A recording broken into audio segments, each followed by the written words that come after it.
un golpe de metal contra piedra, una lámpara de aceite, una mano quita el sello. Roma brilla arriba, pero abajo, la ciudad suena hueca, como un cofre sin dueño. ¿Y si ese eco no fuera mito, sino un registro de cosas que nadie quiso firmar? Si eso es cierto, hoy aceptaríamos una historia oficial que deja fuera el costo humano. Según crónicas antiguas y restos dispersos, hay túneles, cartas y marcas de cera que no encajan del todo. La evidencia es fragmentaria. Los autores discrepan. La datación no siempre cierra. Aún así, la pregunta persiste tercamente. ¿Qué ocultó el imperio cuando dijo orden y qué sacrificó para que el mármol luzca eterno? Si no lo examinamos, repetimos su lógica. Dignificar el dolor si mantiene el sistema quieto. Sigue conmigo. Abrimos la primera puerta y dejamos preparado el terreno para confrontar lo que dicen los papeles con lo que cuentan los sellos. La consecuencia inmediata de mirar es incómoda. Cuestionamos el heroísmo brillante y atendemos a las sombras útiles al poder. El siguiente paso nos lleva a un sitio preciso y silencioso, donde los objetos hablan más que los discursos. Un crujido lejano, un fresco descascarado, una palanca hace presión. Bajo San Clemente, dicen, hay niveles como páginas pegadas, culto, depósito, refugio. Los arqueólogos describen capas. Los clérigos hablan de protección. Algunos papeles viejos sugieren traslados nocturnos. No hay consenso, pero sí un patrón extraño. Puertas selladas en serie y notas con la misma mano, como si el tiempo corriera paralelo. ¿Qué era tan valioso o tan comprometedor como para enterrarlo vivo sin escribirlo claro? Si la respuesta es nada, entonces aceptamos que las señales coinciden por azar y dejamos de preguntar. Si la respuesta es alguien, los silencios se vuelven alarmas contemporáneas. Aceptaríamos otra vez que un sistema preserve su fachada, sacrificando a los invisibles. Entre los ladrillos, restos de cera endurecida. En los márgenes, abreviaturas que repiten una clave. En un borde, un nombre tachado. Las fuentes no se ponen de acuerdo sobre fechas y jerarquías, y es honesto decirlo. Aún así, cuando juntamos los trozos, emerge un hábito administrativo. Mover, ocultar, renombrar. ¿Qué pesa más? ¿La línea oficial de los anales o el temblor material del pasadizo? Hoy, elegir mal significaría legitimar cualquier relato que llegue limpio y bien sellado. Caminamos unos metros y la humedad cambia. El aire huele a metal antiguo. Una tablilla rota sugiere inventario. Una carta menciona custodia sin objeto. No afirmamos lo que no podemos probar, sí marcamos la fricción. Las palabras prometen cuidado, los sellos multiplican candados. Esa contradicción nos acompaña como un latido. Si la oímos, entenderemos por qué algunos testimonios chocan con las cronologías oficiales y por qué las manos que cierran también escriben. Falta comparar caligrafías y fechar la cera con más rigor. Antes, necesitamos una decisión provisional. Confiar en la versión lisa o seguir el camino áspero de la evidencia física. Lo apostamos en voz baja, porque el costo es moral. Guarda este dilema. A los 9 minutos pondremos 2 timelines sobre la mesa y contaremos testigos, firmas y sellos, línea por línea, para dejar que el papel y la piedra discutan sin mediadores. Si el patrón mover, ocultar, renombrar se confirma, la consecuencia inmediata es revisar cómo validamos archivos en cualquier época. El puente ya está trazado. Primero, calmamos el ritmo con datos cautos. Luego, acercamos una pequeña recompensa, un fragmento legible, un objeto con marca, y avanzamos hacia la cita de las 9:00, donde alinearemos fechas, manos y lacres. Un mortero golpea, una ampolla opaca, una mano anota en latín torpe. En los manuales médicos del imperio, dicen, aparece un lenguaje clínico que evita el sujeto. Se procesa, se filtra, se administra. Algunos leen ahí simples jarabes de la época. Otros sospechan extractos más crudos, elixires con prestigio ritual. Galeno menciona sustancias con calor prestado. Cronistas tardíos exageran, quizá, y sin embargo, coinciden en que hubo mercado para lo excepcional. ¿Hasta dónde llegó ese afán por embotellar vigor y venderlo en frascos con sello imperial? Si respondemos hasta donde alcance la superstición, cerramos el caso como rareza marginal. Si respondemos hasta tocar cuerpos vivos y muertos, la consecuencia inmediata es ética. El progreso y el sufrimiento quedarían mezclados en la misma receta. Aparecen inventarios con abreviaturas que podrían leerse como resina y polvo. Aparecen cartas que hablan de remesas sin nombrar su contenido. La evidencia es fragmentaria y requiere cuidado. No afirmamos lo que no se puede sostener en laboratorio ni en paleografía. Pero el patrón vuelve, tono administrativo calmo, y a su lado, rumores que no mueren. ¿Qué pesa más? ¿El formulario impecable o la sombra que proyecta? Si elegimos mal, convalidamos que un sello convierta cualquier cosa en virtud pública. 5 Sogorabo Spike. Hay una grieta. Una serie de recibos con la misma caligrafía choca con una orden que niega la existencia de tales sustancias ese mismo mes. ¿A cuál línea le creemos? A. A los anales oficiales y su promesa de higiene. B. A la cadena de frascos, sellos y firmas repetidas que dicen lo contrario. Si A. Archivamos el asunto y dejamos que la autoridad cure con palabras. Si B. Aceptamos que un sistema sofisticado puede esconder crueldades bajo lenguaje técnico. A los 9 minutos, pondremos ambas cronologías lado a lado y contaremos manos, sellos y fechas. Que ganen los trazos, no los títulos. La transición exige cabeza fría. Bajemos el volumen, tomemos 3 documentos y miremos sin sobresalto qué dicen, cómo lo dicen y qué callan. Si la balanza se inclina por B, la consecuencia inmediata es revisar protocolos. ¿Quién audita el uso de sustancias raras cuando el prestigio las legitima? Sigamos el puente. Calma. Luego, una pequeña recompensa tangible, una etiqueta legible, una fórmula parcial. Y avanzamos hacia la cita de las 9:00, donde enfrentaremos línea por línea esa doble contabilidad. Un raspar de pluma, una balanza de plato, un dedo señala una abreviatura. Calmemos. 3 piezas, sin adjetivos. Primera, una etiqueta en pergamino. Lote marcado con iniciales iguales a las de los recibos, fecha que coincide casi con la orden de prohibición. Segunda, un cuaderno de recetas. Infundir, filtrar, reposar, sin objetos nombrados. Dosis prudentes. Advertencia de no administrar a febriles. Tercera, una misiva entre funcionarios. Las entregas llegaron a tiempo. La custodia se mantiene. ¿Qué falta para afirmar? Corroborar tinta, datar cera, cotejar manos. ¿Qué sí podemos decir hoy, sin pasarnos de raya?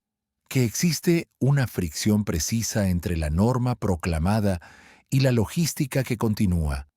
Si ignoramos esa fricción, legitimamos que la retórica de salud tape una economía paralela. Pregunta directa. ¿Preferimos una historia limpia que elimina inconsistencias o una historia incómoda que conserva las aristas? La consecuencia inmediata de la segunda vía es trabajo incómodo. Peritos, laboratorio, repasar archivos que duermen bien por su ambigüedad útil. El puente está claro. En el siguiente tramo, daremos una micro recompensa, un fragmento legible con unidad de medida, y luego entraremos al terreno donde la modificación de la conciencia roza la modificación del cuerpo. Para entonces, habremos preparado el tablero para la cita de las 9:00, cuando alineemos las dos líneas de tiempo y dejemos que hablen los sellos, las fechas y el pulso de la misma mano que niega y registra. Un gong apagado, una máscara de cera, un cuerpo mantiene la respiración. Los pergaminos tardíos hablan de un culto nocturno, Nox Turner, lo llaman algunos, que buscaba abrir la mente por medio del límite físico. Los inscriptores discuten su autenticidad. Otros lo vinculan, quizá de manera oportunista, a la devoción imperial de turno. ¿Fue tolerada esta práctica como válvula de control social o como laboratorio de obediencia? Si aceptamos lo primero, queda en folclore oscuro. Si lo segundo, la consecuencia inmediata es política. El dolor administrado se vuelve herramienta de gobierno. Los testimonios mencionan ayunos extremos, cantos monótonos y un guardián que certifica cada trance con un signo. La evidencia es desigual. Fragmentos, abreviaturas cruzadas, un altar con marcas de conteo. Aún así, reaparece el tono administrativo. Actas que dicen se organizó, se condujo, se recuperó, como si el sufrimiento tuviera protocolo. ¿Qué pesa más? ¿La promesa de trascendencia o el registro frío de asistencia? Si cerramos los ojos, convalidamos que el Estado derive legitimidad de experiencias límites. Abramos, entonces, un pequeño pliegue verificable, una tablilla con turnos, 3 columnas, hora, guía, estado y una firma que ya vimos en etiquetas de botica. Esto no prueba causalidad entre rito y fármaco, pero sí contigüidad operativa. La implicación cercana es clara. Cuando ritual y logística comparten caligrafía, conviene auditar ambas. El puente está trazado. En minutos, añadiremos una microprueba con unidad de medida y prepararemos la mesa para alinear manos, sellos y fechas sin adornos. Si el protocolo del límite roza la administración de sustancias, la consecuencia inmediata es ética y técnica. Hay que documentar consentimiento, riesgos y cadena de custodia. En el siguiente bloque, entregamos una recompensa pequeña, un número, una unidad, una firma repetida, y cruzamos a la cita pactada para confrontar ambas líneas de tiempo. Un clic de cerradura, una balanza vibra, un pliego se despliega sobre mesa de madera, micro recompensa, 1,4 uncia, repetir cada luna nueva, RM. La unidad existe. La instrucción es condicional. Las iniciales coinciden con recibos ya vistos. Otra pieza, una nota de custodia con 2 firmas idénticas a las de los ritos. Fecha, misma semana de la orden prohibitiva. Tercera pieza, registro de almacén con sello intacto y una anotación marginal, no abrir sin presencia del guardián. ¿Qué hacemos con esto hoy sin exagerar? Pregunta directa. ¿Admitimos una doble contabilidad, mística y logística, o defendemos la pureza del archivo oficial pese a las rimas materiales? Si escogemos la segunda, perdemos una pista que podría explicar contradicciones más amplias. La consecuencia inmediata de aceptar la primera es trabajo concreto: cotejar tintas, medir cera, cruzar firmas, 9 user appointment. Llegó el momento. 2 líneas de tiempo lado a lado. A. Cronología oficial. Orden de prohibición fechada día 1. Informe de cumplimiento día 5. Silencio operativo hasta el cierre de mes. B. Cadena material. Etiqueta 1,4 uncia. Firmada día 2. Nota de custodia día 3. Registro de almacén con sello día 6. Tablilla de turnos día 7. Contemos. Al menos 4 sellos distintos en B, 1 en A. 3 manos coincidentes entre etiqueta, custodia y tablilla. Una sola mano en el informe. Cruzamos fechas. 2 documentos de B caen dentro de la semana sin actividad que declara A. ¿Qué pesa más, el formulario limpio o la redundancia material? Si ignoramos este cruce, avalamos que la higiene retórica tape un sistema paralelo. El puente queda firme. Con esta verificación en mesa, avanzamos hacia el terreno biológico, donde manuales de pestilencia y despachos de guarnición se encuentran con temporadas de enfermedad y contenedores sellados. La próxima parada añade datos medibles y un espejo moral. ¿Cuánta disciplina necesitamos antes de llamar ciencia a la gestión del daño? Si la comparación sostiene la fricción entre A y B, la consecuencia inmediata es ampliar perímetro, buscar reportes de guarnición que coincidan con las mismas manos y sellos. El siguiente tramo promete nueva evidencia, un manual operativo y una carta de puesto. Y abre la pregunta incómoda: ¿cuándo cruza una técnica de control el umbral hacia guerra biológica? Un tosido seco en el patio, un barril de cerámica, una mano sella con resina caliente.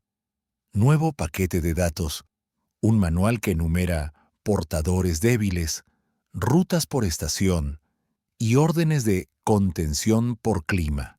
Los términos pueden leerse como higiene pública. También pueden ser logística calculada para empujar brotes cuando el enemigo baja la guardia. Los partes de guarnición mencionan fiebre en el cruce de 2 ríos y recomiendan no romper contenedor sin supervisión. La evidencia es desigual. Algunos folios son copias tardías. Los márgenes tienen abreviaturas dudosas. Aún así, cuando superponemos fechas, manual y despachos riman con temporadas conocidas. Pregunta clara: ¿fue gestión sanitaria defensiva o técnica deliberada para multiplicar enfermedad en territorio ajeno? Si respondemos gestión defensiva, cerramos el asunto como administración sensata. Si respondemos uso deliberado, la consecuencia inmediata es jurídica y moral. Consideraríamos crímenes antiguos bajo marco moderno. ¿Qué hacemos ahora? Sin convertir hipótesis en veredicto, reunimos micropruebas, una tabla que alinea luna nueva y aperturas de barril, un consejo de no mojar al sol, un dibujo de empaque con doble sello. Si ignoramos esas rimas materiales, convalidamos que la neutralidad técnica blanquee decisiones con víctimas. El puente está puesto. En el siguiente bloque, agregamos una recompensa pequeña, una coincidencia de fecha entre parte de puesto y registro de almacén, y ampliamos el perímetro hacia la logística humana que pudo sostener estas operaciones, donde los más vulnerables aparecen como recursos en listas que no quieren decir su nombre. Si la temporada y la cadena de contenedores se sincronizan con brotes en frontera, la consecuencia inmediata es expandir auditoría, comparar sellos entre sanidad y intendencia. Cruzamos hacia el eslabón humano con cuidado. No afirmamos sin cotejo, pero no vaciamos de nombre los daños. Un portón chirría, una tablilla con cuadrícula, una mano marca cuotas con punta de metal. Aparece una red. Traslados de protección, listados por edad y oficio supuesto, destinos con la palabra formación o servicio. Los papeles oficiales lo describen como tutela. Registros laterales muestran rotación alta y notas de aclimatación. ¿Fue un sistema de asistencia o un embudo para mano de obra invisible? Si elegimos la primera explicación, la historia queda benevolente y dormida. Si admitimos la segunda, la consecuencia inmediata es incómoda y actual. Cualquier burocracia puede reetiquetar vulnerables para hacerlos útiles. Las fuentes no son unívocas. Algunos nombres reaparecen con apodos. Los saldos nunca cuadran. Los recibos hablan de cupos cubiertos más que de personas. A un costado Símbolos coinciden con los de botica y con los de los ritos nocturnos. 3 universos con la misma caligrafía. La evidencia es fragmentaria y requiere peritos, pero el patrón regresa. Mover, ocultar, renombrar. Pregunta directa. ¿Toleramos una historia cómoda que llama cuidado a lo que parece extracción? ¿O exigimos transparencia aunque desarme un mito de orden? La consecuencia inmediata de lo segundo es práctica. Abrir archivos sellados, notificar a custodios, cruzar firmas con registros de almacén y hojas de ruta, microrrecompensa, una tarjeta de ingreso que, días después, coincide con salida por excedente. Misma mano, mismo sello. Eso no prueba un crimen por sí solo, pero derrumba la inocencia automática. El puente nos lleva a un espejo moral. Si el dolor administrado y la explotación se vuelven protocolo, ¿cuánta disciplina necesitamos antes de normalizarlos como ciencia del control? En el próximo tramo, miraremos de frente esos protocolos del límite y cómo convirtieron el sufrimiento en oráculo administrativo, preparando el cierre donde contaremos las consecuencias contemporáneas de aceptar archivos limpios sin mirar los bordes. Si la malla de traslados funciona como embudo, la consecuencia inmediata es revisar lenguaje. Cada tutela exige trazabilidad. Cada formación requiere consentimiento verificable. El cruce ya está fijado. Del inventario humano al protocolo del dolor, y de ahí al espejo de hoy. Un golpe de agua, un banco de madera, una cuerda tensa. Los protocolos del límite describen secuencias frías. Privación, estímulo, registro, reposo. El acta dice, se observó señal, se alcanzó umbral, se anotó respuesta. ¿Cuándo deja de ser rito para convertirse en ingeniería del sufrimiento con fines administrativos? Si respondemos nunca, lo reducimos a folclore y descansamos. Si respondemos ya ocurrió, la consecuencia inmediata es ética y técnica. Auditar consentimiento, medir daño, prohibir usos instrumentales. Aparecen fichas con escalas de dolor, dibujos de postura y un reloj dibujado a mano marcando intervalos. La evidencia es fragmentaria. Los términos cambian. Algunos copistas suavizan. Pero persiste un corazón burocrático. El dolor se vuelve dato y el dato decisión. Pregunta directa. ¿Normalizamos la disciplina si entrega obediencia predecible, aunque cueste personas? Si lo hacemos, volveremos a llamar ciencia al castigo cuando convenga. Microrrecompensa, una tabla con 3 columnas, duración, respuesta motriz, firma del guardián, que coincide con manuscritos de botica y con turnos del culto. No prueba causalidad plena, pero sí cointegración. La consecuencia inmediata es operativa: separar ámbitos, preservar cadenas de custodia, citar peritos independientes. El puente es claro. Con estos hilos unidos, miramos el documento que los ordena todos, un códice sobrio sin adornos, y lo leemos como lo que parece ser, un manual de gestión más que un relicario. Si el dolor cuantificado rige decisiones, la consecuencia inmediata es fijar salvaguardas, límites explícitos, auditorías cruzadas, sanción a quien confunda control con conocimiento. Cruzamos al códice para sintetizar el sistema y cerrar con efectos presentes. Un susurro de páginas, un sello de hilo rojo, una pluma firma sin florituras. Palatine Codex, lo llaman algunos. Listas, diagramas de flujo, rutas, inventarios. No hay poesía, hay proceso. De botica a rito, de traslado a almacén, de observación a informe. Es un archivo inocente de intendencia o un tablero que ordena cuerpos, sustancias y silencios en un mismo circuito. Si aceptamos lo primero, Las coincidencias son simple ruido. Si aceptamos lo segundo, la consecuencia inmediata es práctica y democrática. Abrir, cotejar y ajustar nuestra confianza en los relatos oficiales. 3 efectos cercanos. 1.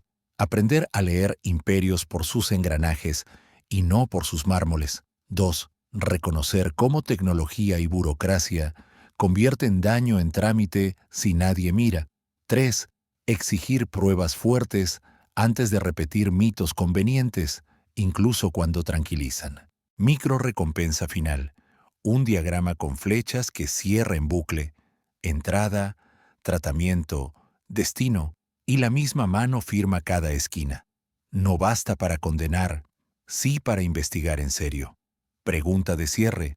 Si un archivo luce impecable pero canta en varias voces, ¿dónde ponemos el estándar de verdad sin quemar la historia ni a sus víctimas? La puerta queda entreabierta. El puente hacia hoy es directo.